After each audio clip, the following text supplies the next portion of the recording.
everybody. Welcome to yet another Star Trek podcast. I'm your host, Evil Drew. Very happy to be here. Very angry to be here because I'm evil.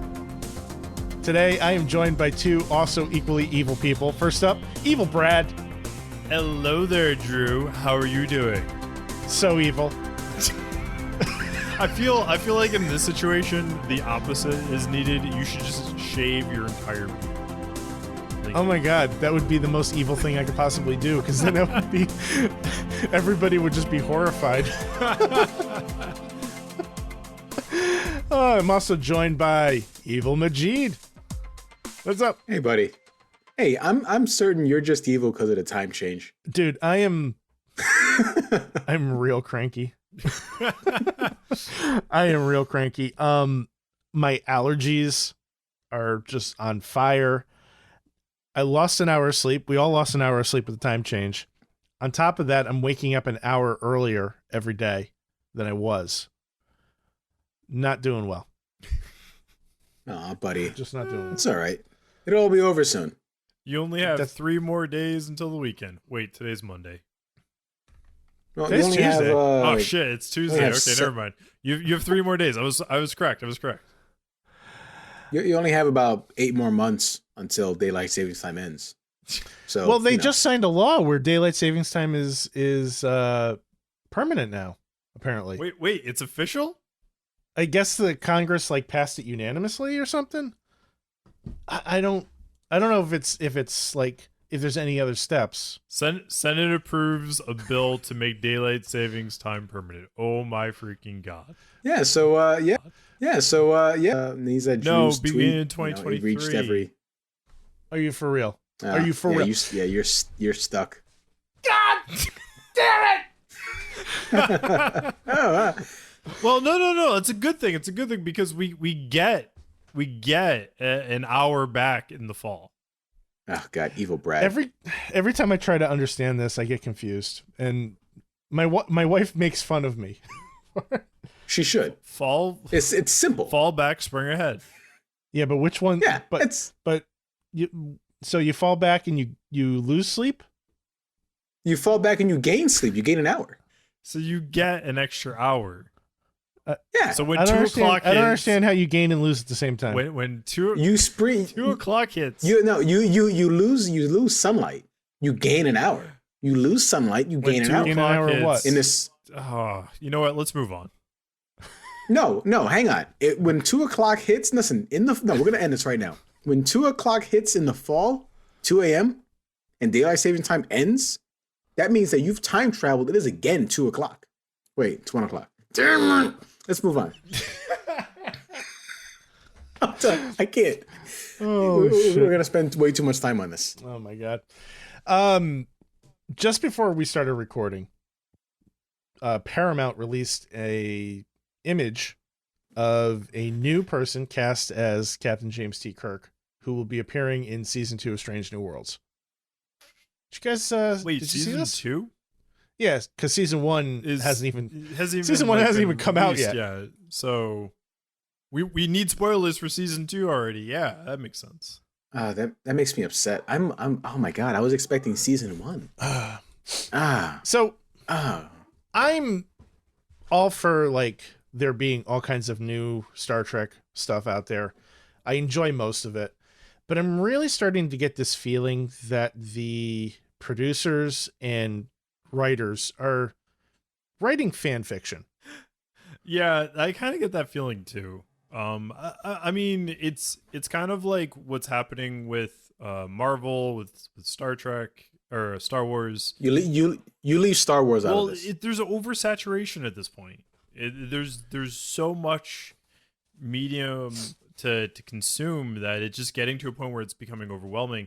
I am looking forward to Strange New Worlds only because of the episodic style as opposed to a continued story like Discovery. I do like that Discovery is doing that continued story, but I'm a bit nostalgia for the original series, TNG, Voyager, Deep Space Nine. That is what I grew up on for Star Trek, and it's something to to kind of go back home to. And this is all canon, right? Like every story that's told in Strange New Worlds is canon. Yeah, everything is canon. All of Star Trek is canon. All of it. Just to be clear, that includes the movies from 2013. It's like even the timelines. even the animated show. Yes. Yep. Like the original animated show. Yes. Yeah. Very much so. Star Trek takes canon very seriously. Now, the books are non-canon. But the things that we're starting to see kind of enter the Star Trek universe has started to feel, to me, more like the books. This is a good example. And they've been like shoehorning things into the new series as well, too. And I don't, just to avoid spoilers, I'm not going to go into them. But I feel like they're putting certain characters and creating backstories for them that are just pure fan fiction. Things that they did in their past, ships that they served on under certain people, or even with like Strange New Worlds, like you have Uhura under Pike's command, but there's no evidence that she ever served with Pike.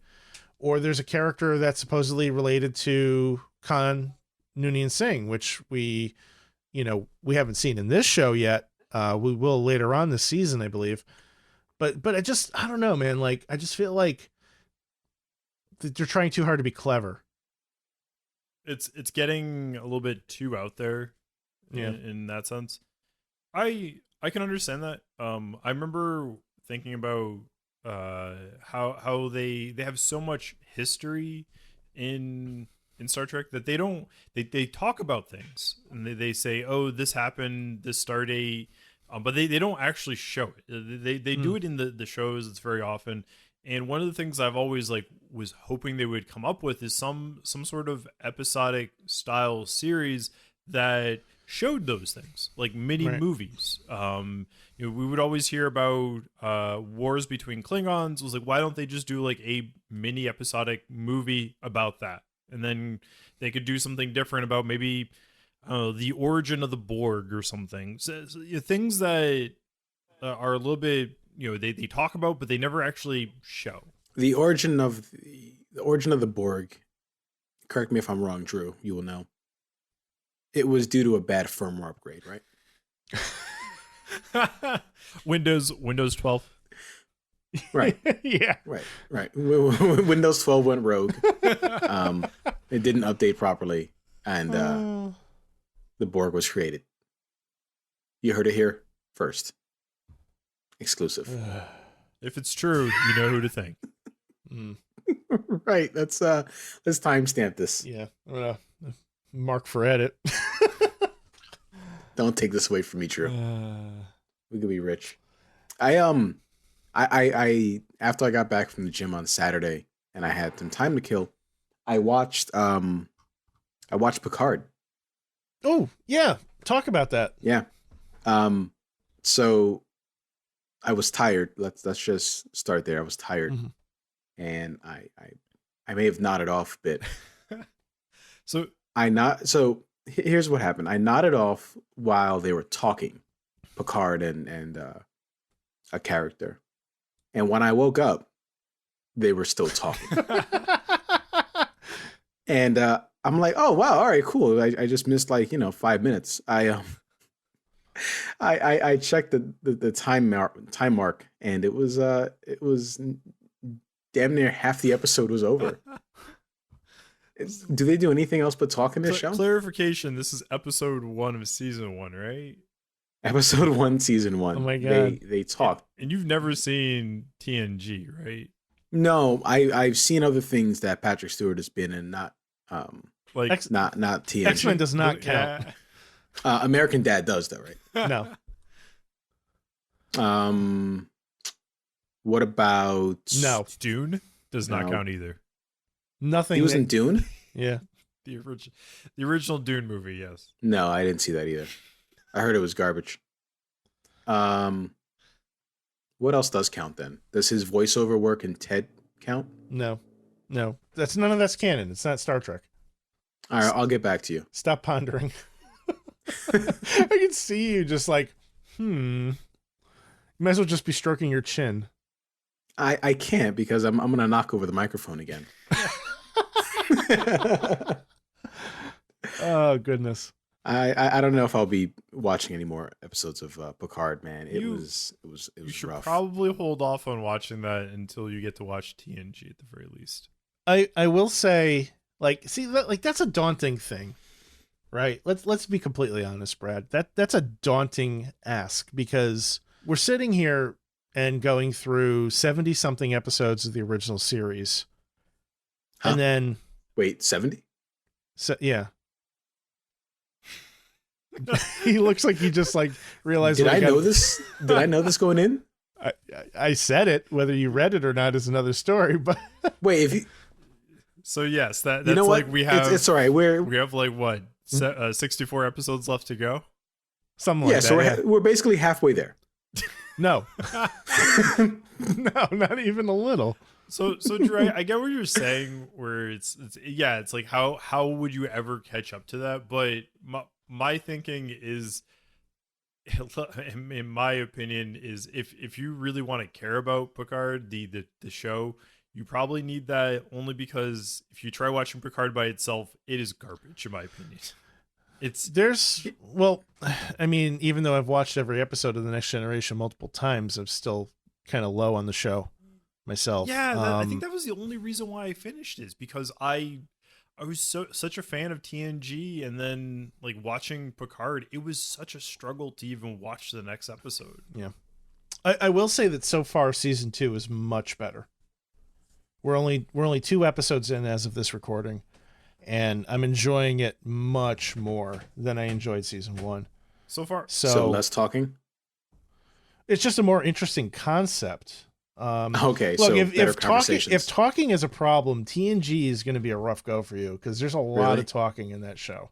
Oh, man, is it good talking at least? I think so. I mean, I thought it was, wonderful. All right, well, yeah, we're like halfway through, the original series. So there are, I want to say maybe half a dozen to a dozen episodes that are like Picard heavy that I think you could probably watch and then jump into the show and have enough context to go off of. But it is like spoilers all the way if you're trying to stay away from like TNG spoilers. Well, I think we touched upon this last week. I watched like maybe 2 or 3 episodes of TNG. So, I'm basically an expert. Yeah. Yeah, he was playing a trumpet, right? Something like that. That's Frakes, baby. He was in a sombrero playing a trumpet. That was cute. Oh, that's cute. That's cute. He was saying, "Make it so." I'm not going to do this again with you. And it's fine. Anyways, I think you will have a fun adventure ahead of you, Majeed. Good luck with Picard. I am very I'm getting attached to Kirk. Yeah, me too. We're only 7 or so episodes in, but yeah, I'm with you. I'm really, I think what I'm finding amazing is how quickly this show kind of finds its voice, especially compared to Next Generation and Deep Space Nine and Voyager, which, took like an entire season plus to kind of find their voice.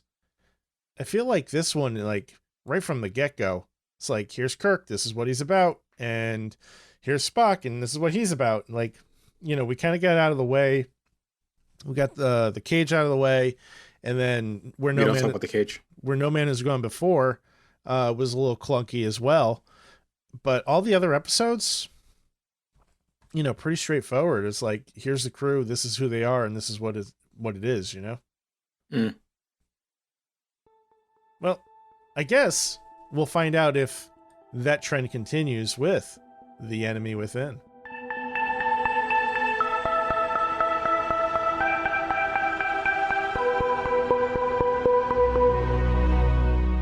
All right, guys, so this week we watched The Enemy Within, an episode where we doubled our pleasure, doubled our fun, and of course doubled our Kirks through a transporter malfunction. I feel like this is not off to a good start. What, my synopsis or No, you- doubling Kirk's. Oh yeah. I mean, look. If you could double any crew member, wouldn't you want it to be Kirk of all the crew members to double? I don't know. We'll see how this episode plays out. Nothing could possibly go wrong. Kirk, Sulu, and several crewmen are surveying a planet, but for some reason they also have a mini unicorn lion dog. I was like, I have no idea what the hell that is. It was a Pomeranian. Is that In a what costume. that was? That dog was well behaved, by the way. No, it wasn't. It didn't move once until it became evil. Oh, spoilers. One of the crew gets injured from falling rocks and then beams back up to the ship to get it checked out, but Kirk follows shortly thereafter. When he arrives, he looks like he's about to pass out. Scotty walks to Kirk, tries to get him to go to sickbay, but he decides to go to his quarters instead. But while nobody is around, the transporter magically activates and another Kirk beams up. From the music and the eyeliner, we know it's evil Kirk. All right, just really quick. That Yes. eyeliner was on point. Yeah. It really was. Yeah. It was it was really well done. Sorry, continue. Oh my god. Evil Kirk realizes that his doctor is also his bartender and heads straight to sickbay to get Sari and Brandy. See, I think that was like the comment that's we a made from like callback. the previous episode is true. Your doctor's also the bartender. Right, because back then your doctor would send you home with meth and 3 cigarettes. That's how you the 60s were wild. Oh man, it's a good time, right? So Scotty quickly figures out something is wrong when the unicorn lion dog is duplicated and when they try to transport him back. This results in them leaving the away team on the planet until they can fix the transporter. If they can't, they will all freeze to death. Now, mind you, the unicorn lion dog that's duplicated is also very, very angry for some reason. At first, I was like, "Oh, this is like an episode for profit. Like we can like start duplicating dogs, selling them, and like we can make some money off of it." That's a Ferengi joke. That's a very Ferengi thing to say, Brad. I could tell that the Ferengi lessons Oh, it's paying have off. been working. It's paying off. Yeah. Which rule of acquisition is that? Do you happen to know? 132, sure. Oh, let's find out. God, you guys are nerds. Oh God, you Rule guys. of Listen, the fact that I gotta Google all of these references, it really upsets me. Hold on a second here. I'm looking for 132. Well, this is according to Memory Beta. There is no 132. They never filled it out. See, there you go. I just Memory wrote Alpha. Yeah, What's happening? Memory Alpha has the closest are 125 and 139. 125, you can't make a deal if you're dead. 139 is wives serve, brothers inherit. The Ferengi are a little sexist. A little? A little. Yeah. It's think of like corporate America. Yeah, that's a good way to put it. The Ferengi are madmen. Yeah. Pretty much. Oh, all right. I can totally picture a Ferengi in a business suit. I'll work on that Photoshop immediately. Excellent. Let's see here. Evil Kirk then heads on over to Yeoman Rand's quarters and thinks to take a very dark turn when he attacks her and attempts to rape her. Thankfully, Rand fights back, scratches him on the face, and gets crewman Fisher to call for help. Evil Kirk follows Fisher and beats the crap out of him, however. Poor Fisher, he gets a rock that falls on him, sends him to sickbay. And then he gets beat up by Evil Kirk. Fisher was the one that had the really long preamble to his message. Oh, later on? Yeah. Yeah. He was trying to use a communicator. Yeah. Oh, And Yeah. He's I'm like, oh, why? Just say your message and then say your name, bro. What are you doing? He's got to get those lines, so he gets paid by Screen Actors He Guild. gets paid by the syllable. He needs those SAG-AFTRA bucks, you know. Oh, actors sometimes can be poor. Through Spock jumping to conclusions, they quickly figure out that Kirk has a doppelganger and set out to capture him. After a short confrontation in engineering, Spock uses the Vulcan neck pinch to subdue Evil Kirk and bring him back to sickbay. Scotty, Vulcan sleeper hold. Just move on. Just keep going. Let's plow through this. Scotty eventually believes he is able to bypass the issue with the transporter, but he is unsure. As a test, they attempt to reintegrate the unicorn lion dog, but sadly, he dies from the shock. Pouring out for unicorn lion dog. I was really sad at that. I was too. Animal cruelty, number one right there. Yeah. You know the dog wasn't really dead, right? Like he just went off to the farm. Yeah. Rainbow Bridge. Oh, Thor. The episode throws in one last-minute curveball when good Kirk trusts evil Kirk at his word and releases him from his restraints. Evil Kirk almost immediately subdues him and attempts to escape. I like how evil Kirk got like all up in like good Kirk's like personal space, and he looked like he was going to stab him with like a shank. Yeah. But instead he just kind of punched him a lot. Yeah. Right. Good Kirk meets up with evil Kirk on the bridge where he's able to talk some sense into him. They use the transporter again, showing that the modifications made by Scotty fix the issue, thus saving the away team. To sum up the episode, we get more proof that the ship's doctor is also a bartender. Unicorn lion dogs are cute, and evil Kirk is an angry drunk. So, gentlemen, what did you think of this episode? Majeed, let's start with you. I was disappointed. I was expecting some fallout from time travel, but nothing. Not even a mention of it. You're talking about time travel from the Naked Time? Naked Time. We established last week that you would never hear about that again.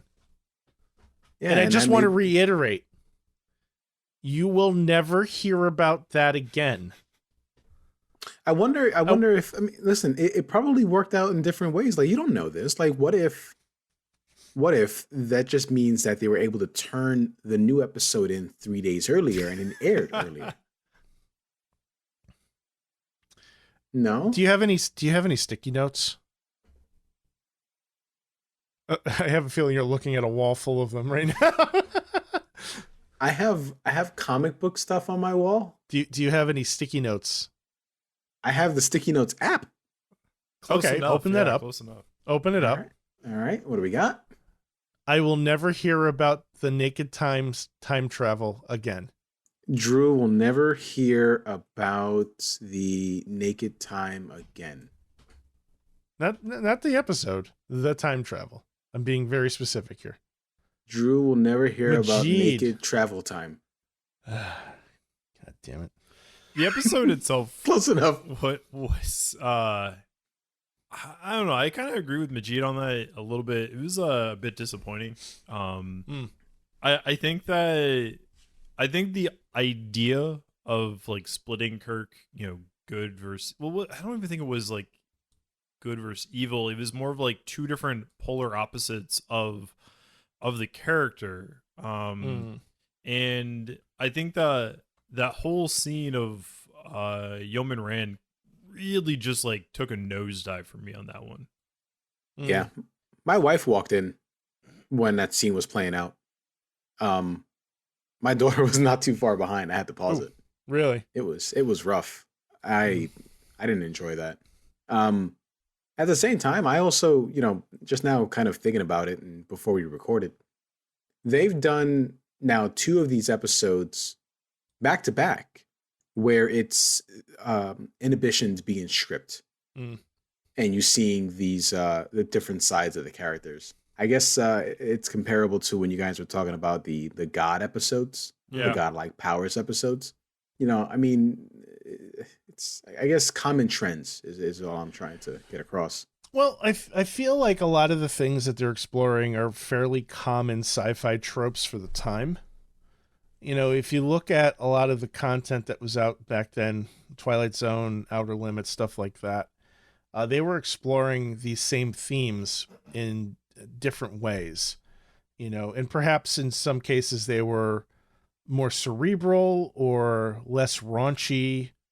And in other ways, maybe Star Trek succeeded better in exploring those same themes.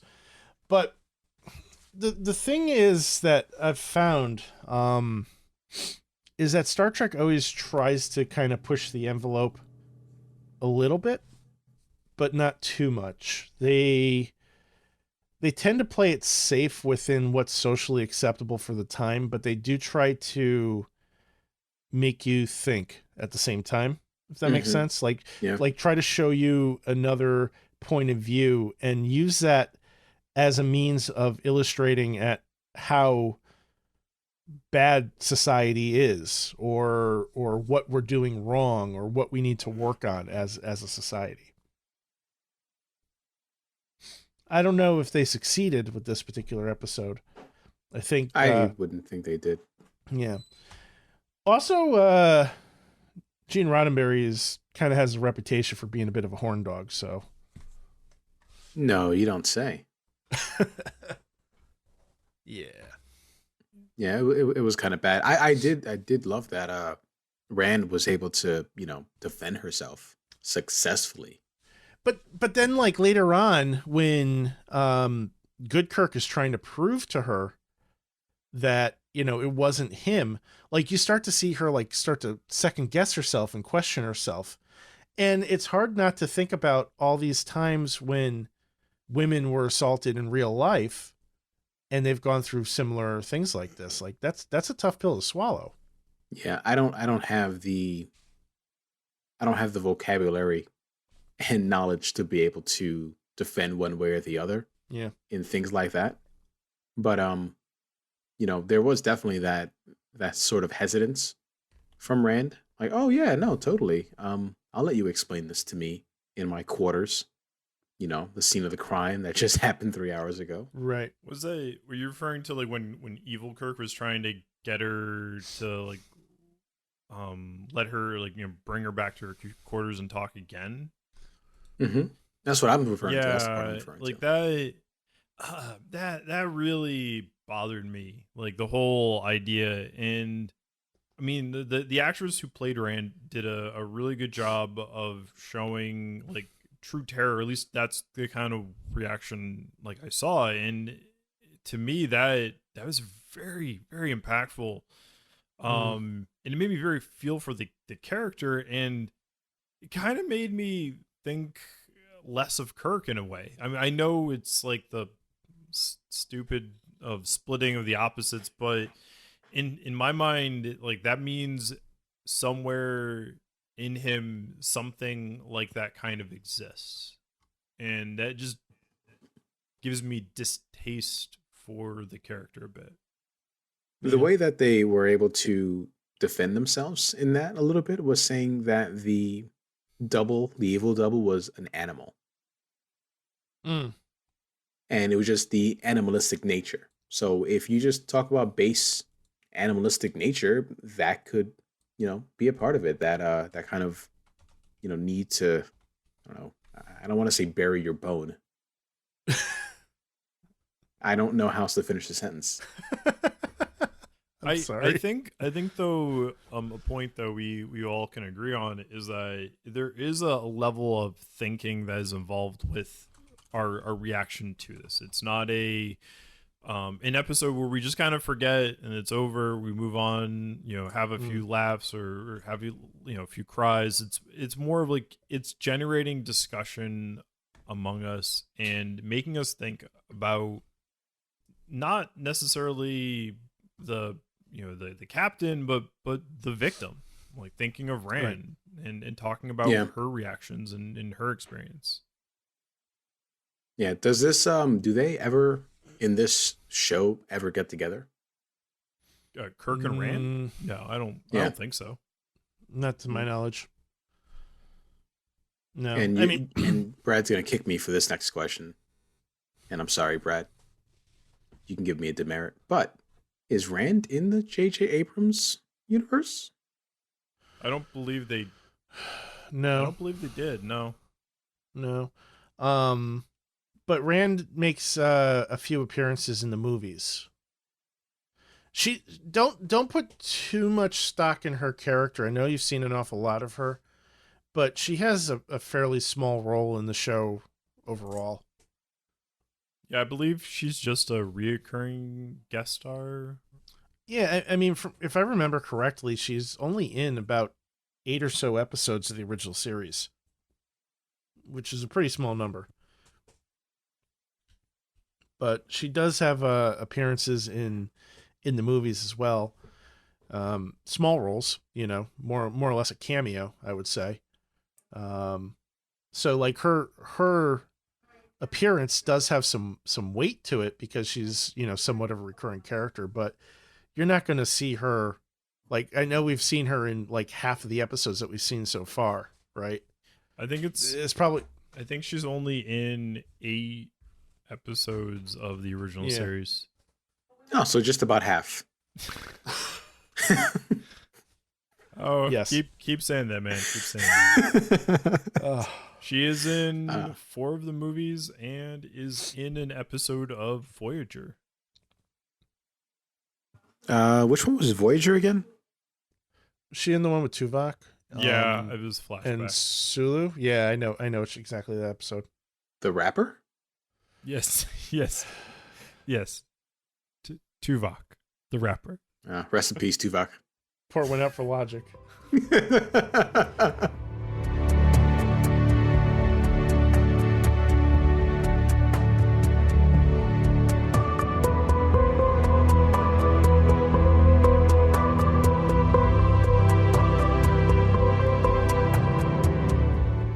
Can we just talk about how much of a badass Spock is? Yeah.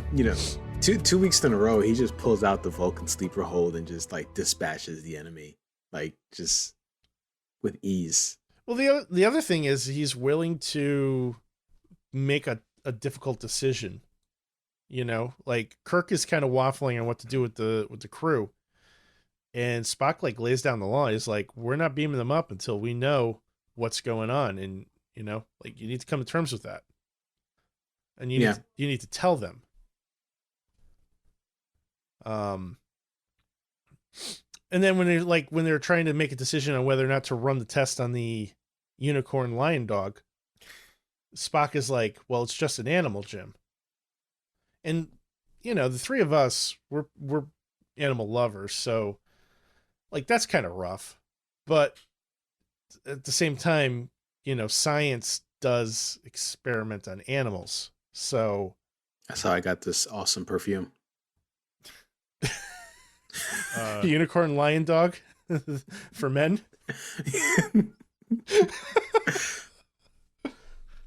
I was expecting to hear the term damn it, Jim. I didn't get that. Well, you did get he's dead, Jim. Oh, did I? Yeah. Did I miss that? Over the dog. Yeah. Oh, hey, you're right. You're right. I actually expected this entire series, every time I saw Bones, I would get damn it, Jim. And I am so disappointed in that. I mean, like, it's not a greeting. Damn it, Jim. Good morning. Damn it, Jim. How are you? We should start greeting each other that way. That's how I talk to my neighbors. Brad. That's how my neighbors talk to me. That's what we can start opening the podcast with. Damn it, listeners. Welcome to yet another podcast. I love that. Oh, gosh. Yeah. Let's not take that into our personal lives, though. It won't go over well with the family. Damn it, wife. Where's dinner? Oh, gosh. Damn it, what do you want? Oh, sorry, so boss. Bad. Right. My boss wouldn't take it well for sir. I feel like he would like just look at you and be like, "You're fired." Hey, so that space brandy, that space liquor that they were drinking, it had a fancy bottle. Is that like, did that thing ever go up like for sale as like a collector's item? Do you know? I'm sure that thing was so cool. Sorry, and brandy bottles. Second top result here. Google. I mean, you could buy it. No, I listen. I could. I wouldn't. No. With the amount of alcohol that's not consumed in this household. Well, I mean, you could buy just the bottle. Is what I'm saying. That's fun. And you could put your own whatever in it. He can put his protein shake in it. Oh my god! You imagine taking that thing to the gym? I have pre-workout in there. That's how you get kicked out of my gym very easily. With a Sorian brandy. Right. I mean, Sorian brandy. I mean, it's just Oh my like goodness. it's like taking like a chocolate syrup bottle, filling it up, and just drinking out of that. I want to Oh. do that. I would love to do that and just freak out my family. Or like It's like you're just taking the syrup and pouring it all over some pancakes. or buy a mayo jar and fill it with vanilla yogurt or something. That one I'm gonna do. I think that one I'll do, and I'll debut that for a video meeting next week. I'll let you know how that goes. Did I ever tell you about your boss? Where like we were out to dinner one time and we're at a diner and a friend of mine ordered waffles with vanilla ice cream on top. And your boss thought it was just butter. And when Oh my god! when my buddy was taking a nice spoonful, your boss was like, "That is disgusting. How can you eat that?" And my friend's like, "What?" He's like, "How could you eat that butter?" I'm imagining the tone, the cadence. I'm imagining all that, and it's so funny to me. Oh my god! I will never ask him about that. But if he hears this, and hopefully we can talk about it. Nice. Hey, so why was Sulu using what appears to be the thinnest blanket in the world to keep himself warm? Well, I mean, they weren't expecting to be on the planet past a certain time. Nobody expects the transporters to fail. So one thing that kind of bothered me on that though was they're like, oh, it's the transporter is causing things to duplicate both ways. We sent down like a power cell or something like that, and it was two of them. It wasn't working. But then it was like, well, why don't they just beam down like blankets and shelter? Well, because then you're gonna have an evil blanket. Can you imagine if the blanket started to try to like come to life and eat them? But no, because like it wasn't doing anything. It was just like beam down like one blanket. They have two. Then there's two for them to wrap around or build like a shelter bearing. They can build two shelters. What if they beam down a blanket, but only half of the blanket beams down in each half or each of the two? So then what you do is you just have a blanket with a bunch of holes in it. It's Like Swiss cheese. Like Swiss cheese. You're asking the right questions. We need to get Gene Roddenberry's estate involved. Yeah, we'll have to write a letter to him, see if he'll reply to us. We'll just have Brad do it. He's good with words and paper.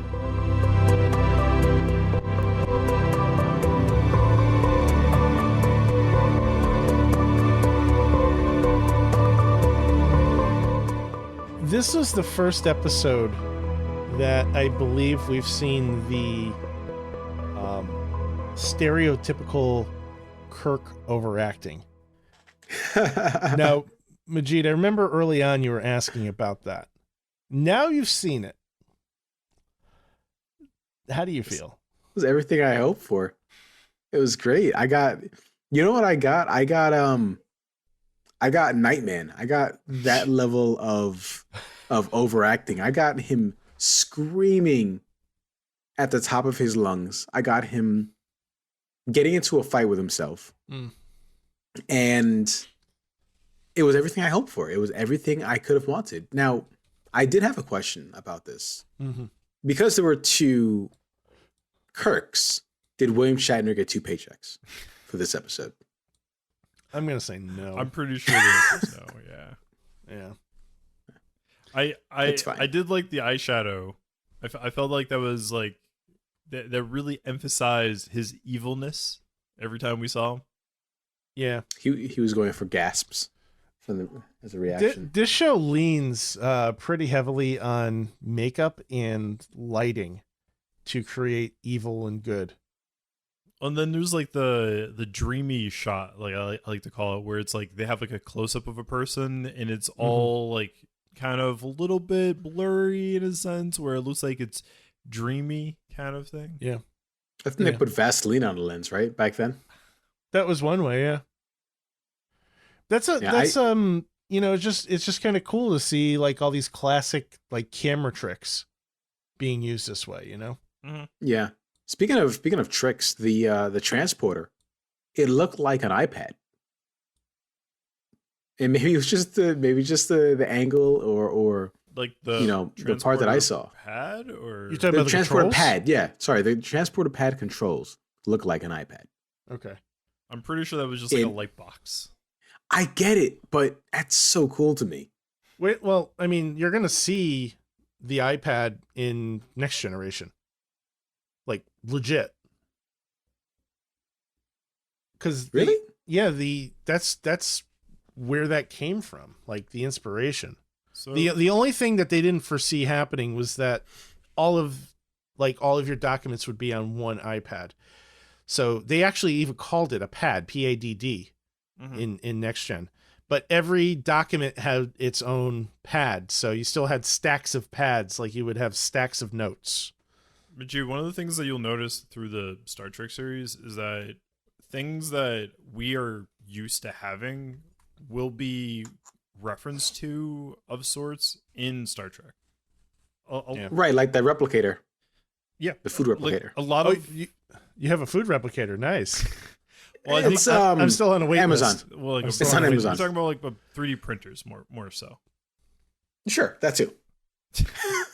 But that's the whole idea, is that like a lot of the inspiration of our current technology is pulled from Star Trek, and in the sense that people that were watching it, when they were growing up, they're like, oh, like I want to make this, I want to create this type of stuff. Yeah. Oh, totally. I'll stay away from Elon Musk's first generation transporter though. Or his neural chip. Oh gosh, Plugged into his the Matrix. his He has a- cybernetic implant. Wait, does he have a neural chip? No, I've been out of the loop. Or are we just hypothetically here? No, he's No, this is something he's talked about. yeah. Oh no. Yeah, get ready for it. We're crossing over. Hack the brain, man. I feel like we're approaching less Star Trek territory and more Cyberdyne territory. Imagine being able to download memes directly into your brain. Well, I was just thinking Isn't about that what NFTs are? the movie Johnny Mnemonic with Keanu Reeves. Remember that, where you would download something? I watched it a few weeks ago, and it was like, oh yeah, this file is like 64 megabytes, and I'm like, it's not that much space. Well, for the human brain, isn't it like only like 256? We haven't upgraded yet. Yeah, 14.4 baud rate. Yeah,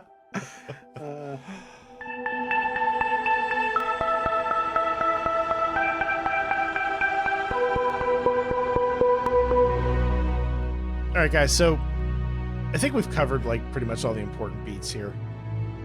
We have to rank this episode. We got to give this thing a score. Brad, tell me what you got. This was a tough one a bit in a sense. Like, thinking about the positives, I loved the unicorn lion dog. That was by far the best part of the episode. However, there were some situations that I didn't really care for. And I think back to the previous episodes as to what we gave for the ones that were on the lesser side. I think I'm gonna have to go with probably like a 4, maybe a 5. It was a low episode for me. I'll go with 5. Only 5. Only because of the unicorn lion dog. That is the only thing that pushed it to a 5. The one redeeming quality is the unicorn lion dog. Yeah. You are so easy to please. Just give you a dog and a costume. Yeah, that's actually all you really need. That was like the most adorable thing ever. Dude, that dog was so freaking cute. It was a cute dog. Listen, my dog is cuter. True, but that was a cute dog. Yeah. That's fair. GD, what do you got, man? I'm gonna give this thing a 4. Woo! It was, you know what it is it was a weak concept. Brad pointed out a lot of the plot holes. You know, like, oh, just send down the Swiss cheese blanket. You know, I suppose if you send out enough blankets, eventually you'll have enough fabric to Right. cover up all the holes. Right. Sulu was using. Remember the parachute that she would use when you were in kindergarten at the end of the day, and you kind of get under it. That's what he was using to keep warm. Mm. Well, he also shot rocks with phasers. So wait, he shot the rock with the phaser? Yeah, to warm it up. Like they all huddle around. Oh! See, actual rocks in the show, not the rock. Dwayne Johnson was not in this episode. I'm sorry. I'm like, who shot the rock? You guys got me JR. scared. JR shot the rock. But to that point, though, is like they could have shot the rocks on all sides, and they could have been like just warm all around, as opposed to just like one little area. Yeah, but those things have the battery of a Motorola Razr, right? Those things aren't gonna last very long. Well, They look like a little Motorola Razr. yeah, they do.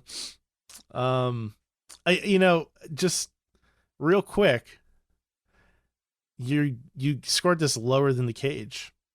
We don't talk about the cage. Listen, I wanted to proact. Wait, that's a strike for you. What? What? I'm not going through this again with you. We don't Why? talk about the cage. I didn't get any strikes. I want to point that out. There's still time, Brad. You wait. Yeah, no. Listen, Brad, you talked smack last week, and you ended up as a net negative. I wanted to. We talked about it a few weeks ago. I wanted to proactively change my ranking of the cage and give it a negative number. Cannot do Did that. we ever make that change? No. I can't give it a negative number? You cannot give it a negative number. Fine. I want to give that thing a 2. I want to change my score. No, you cannot change your What score. did he give it? Give the cage? He gave it a 5. Give it a 5. I think know the better cage now. A 3. You gave the cage a 3. Well, you guys knew what to expect. I thought that these episodes were going to go up in quality, not lateral changes. That being said, I give it a 4 this episode. That's it fair. was a thin plot, something that didn't need to take an hour. Yeah. I mean, I've noticed, knowing. Go ahead, Brad. I've noticed that there's a lot of back and forth in their storytelling. It's a lot more jumbled, where you have a lot of cuts between different points of views and different perspectives. Rather, it at times can seem disjarring, rather than a nice flow of the pace, for at least in my opinion. Mm. Yeah, so I think what you're going to start noticing as you switch back and forth, because you guys are watching Discovery, you guys are watching Picard. And one thing you notice about modern storytelling is that in addition to their main overall overarching story, they have smaller plot lines. They have A stories, which is the main stories. Yeah, A stories, B stories, and sometimes C stories. Everything that we've seen in these past few episodes of the original series are all A stories. But they try to stretch these things out and make into something that they're not. This episode could have been resolved in 30 minutes. Mm. Oh, hey, experiment on the dog. Vulcan sleeper hold the evil Kirk. Let's get down to it. Mm. But no, they wanted to drag it out for an hour. Well, I think the other thing too, Majeed, is these are much more geared towards that episodic, self-contained. You don't need to watch next week's episode to really. I can see you disagree, Drew. Well, it's not that I disagree with the episodic nature, because it's clear that they are, but there's, 3 other Star Trek shows that came after this that were also episodic that managed to have an A and a B story and sometimes a C story. Well, no, I so do. Those, yeah. I agree with that, but I think like with TOS is that it doesn't focus on those subplots as much as what we're currently used to. They're still kind of there. You see it with the characters interacting, but it's not as prevalent. Yeah, it would have been nice, and this is notes on a classic, right? I guess this is what we can call it. trying to change something that's already aired. Mm. It's maybe if we got something with more Sulu and how they were surviving on the planet and the struggles they were going with, other than just, Kirk sitting behind a chair, deciding whether or not he should make the call to Sulu saying, hey, buddy, you're going to die. Yeah. There's nothing I can do to help you because I don't want to kill a dog. Your life is worth less to me than a dog. I'm sorry, unicorn dog. I would have appreciated more. Unicorn lion dog. I'm not saying that because it wasn't a lion. There was no part of that was a lion. Did you not see the mane? The nice, beautiful mane it had? You could have long-haired unicorns. At least is what my daughter tells me. You know what? Let's put a pin in this. I'll give myself a strike for that. Fair enough. Drew, what did you give the episode?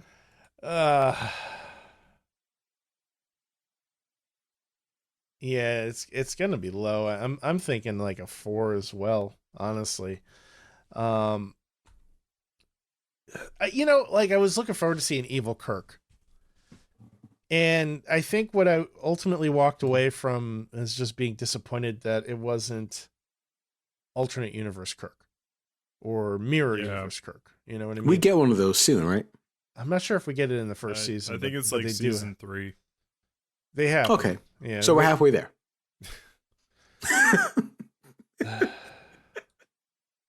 Yeah. I think Majeed's mission in this podcast is to make me sigh as many times as possible. I want to be able to break you. It's working.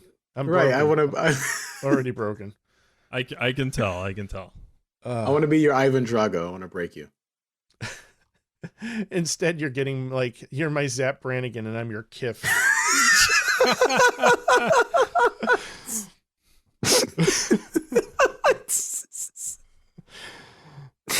All right, listen. You haven't dropped a Futurama reference on me for a while, and I did not expect that. Well played. Your strike has been removed. Why? Thank you. Thank you. But Brad, you're on thin ice. All right, I just got to make sure I don't make any jokes about The Rock or lens flares. Got it. So, I mean, Unicorn Lion Dog aside, Evil Kirk was just way over the top, far too over the top, even for the 60s. Not enough depth to the story, very paper thin plot. The stuff with, Rand was a little cringy in some ways. And again, I'm willing to accept that it was part of the era, a product of the time, but it was still slightly uncomfortable.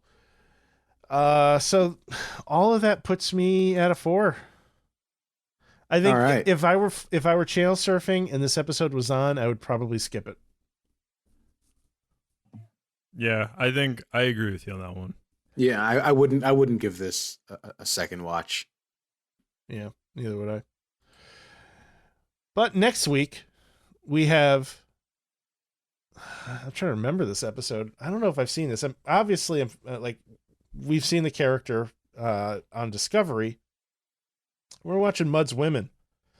The Enterprise rescues a con man named Harry Mudd who is trafficking in mail order brides. Thanks to Memory Alpha for that lovely description of the episode. I feel like nothing could possibly be wrong with this episode. It sounds like it's the perfect episode. I'm sorry. You said mail order brides? And I quote, "The Enterprise rescues a con man named Harry Mudd who is trafficking in mail order brides." Uh-huh. So they have mail in space? Well, I mean, couriers, right? So why not mail? A space courier? Yeah. So did they not have email? Walk me through this one. Well, I guess how do you email a bride, right? Well, but they have transporters. But somebody, there's a limited transporter range. Like, you can't just beam something from Earth to outer space. It's called Zip It. Wait, are you telling me to shut up, or you actually give me the name of the company? No, just put it in a zip file. You're good. Oh, okay. I thought you were telling me to shut up. I was gonna be.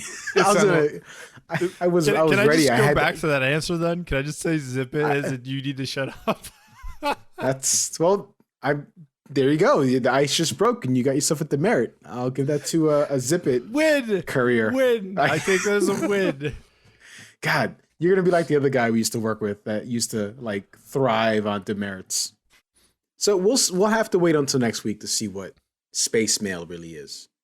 I'm actually expecting I don't know, man. In my mind, I'm expecting a guy dressed in a UPS outfit, and he has like this van, this space van, and does it say free candy on the side of it?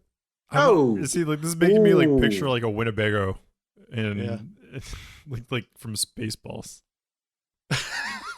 Oh my God, that's exactly what I'm picturing. That's exactly what I'm picturing. Thank you. That would be perfect. Yeah, they're combing the desert. Shit.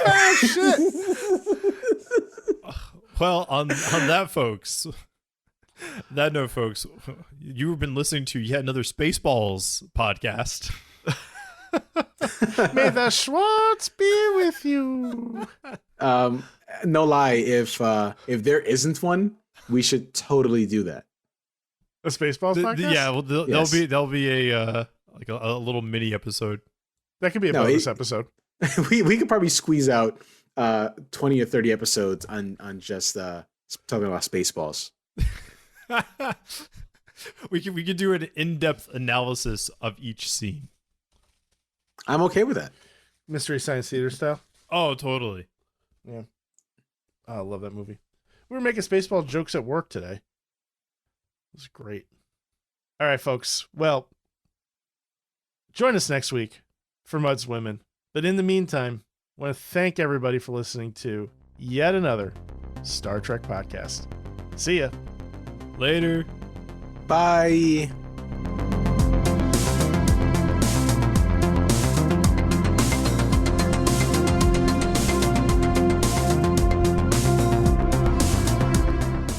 Thanks for listening to yet another Star Trek podcast. We're a part of the Retro Sessions Network. This episode was recorded on March 15th, 2022, and is hosted by Brad, Majeed, and me, Drew. Thanks to Brad for writing the synopsis, and thanks to Majeed for the artwork. And, well, thanks to me for editing it, right? Well, would like to thank William Grobelar Music for our wonderful theme songs, Warp Speed and To the Stars. You can find his work on SoundCloud. There's a link for that in the show notes. We'd also love to thank George Rateau for the additional artwork he made for us. We look like Lower Decks characters right now, and it is the coolest thing ever. Be sure to hit him up on Fiverr, and you can too. We'll drop a link for that in the notes as well.